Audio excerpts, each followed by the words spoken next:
नमस्कार मित्रांनो, तुम्ही कसे आहात? तर तुम्ही बघा, आता मी आज आलेलो आहे आळंदीला आणि बघा इंद्रायणी नदीत खूपच पाणी वाढलेलं आहे आणि सिद्धबेटामधलं हे दृश्य आहे. तर तुम्ही बघू शकता. आता हे मी पुलावरती उभं राहिलो आहे आणि हे बघा कसं इंद्रायणी नदीने रुद्ररूप धारण केलेलं आहे. पुलाला पाणी चिटकलेले आहे. ते बघा पाणी कसं उसळ्या मारतंय. वरती खूपच पाऊस पडत असल्यामुळे मावळामध्ये त्याच्यामुळे इथं पाणी आलेलं आहे. 4-5 दिवसापासून सलग पाऊस चालू आहे इकडे मावळामध्ये, पुणे जिल्ह्यामध्ये.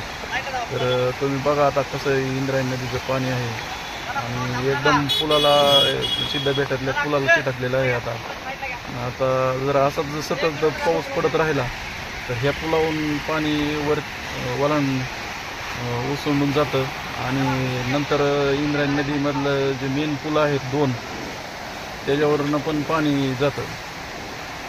बघा आता कसं दृश्य आहे आणि किती रुद्ररूप धारण केलेलं आहे इंद्रायणी नदीने. तेव्हा तिकडं पलीकडं पाईप आहे, पाईपवरनं वाहून आलेलं आहे. तेव्हा दिसतंय बघा थोडा पाईप, तर तिथं पाईप वाहून आलेला आहे आणि बघा कसं दृश्य, किती एकदम पाणी एकदम असं वाटतंय की असं अंगावरती पाणी आल्यासारखं वाटतं. तर इथं उभं राहून सुद्धा व्हिडिओ शूट करायची भीती वाटते. तरी पण मी इथं व्हिडिओ शूट केलेला आहे. आता इथं आता पुलावरती लोकांना जाऊन देत नाहीत आता, तरी पण मी व्हिडिओ काढण्यासाठी आलेलो आहे. तर मित्रांनो, आपलं यूट्यूबवरती चॅनल आहे आणि आपल्या चॅनलला सबस्क्राईब करा, लाईक करा आणि जास्तीत जास्त शेअर करा. तर बघा आता किती पाणी बघा. आता थोड्याच वेळाने इथली वाहतूक वगैरे सगळी बंद होईल. बघा मित्रांनो कसं आहे पाणी. तर पलीकडल्या पुलाला पण पाणी चिटकलेलं आहे, एवढं पाणी आलेलं आहे. आता पाऊस खूपच चालू आहे. रात्री तर खूप पाऊस झाला, त्याच्यामुळं हे पाणी वाढले. काल एवढं पाणी नव्हतं, पण आज एवढं पाणी वाढले. कसं आहे बघा, पाणी उसळ्या मारते बघा. तर मित्रांनो, आपल्या चॅनलला सबस्क्राईब करा, लाईक करा. धन्यवाद. संपूर्ण व्हिडिओ बघा मित्रांनो, कसं आहे किती पाणी आले बघा.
आहे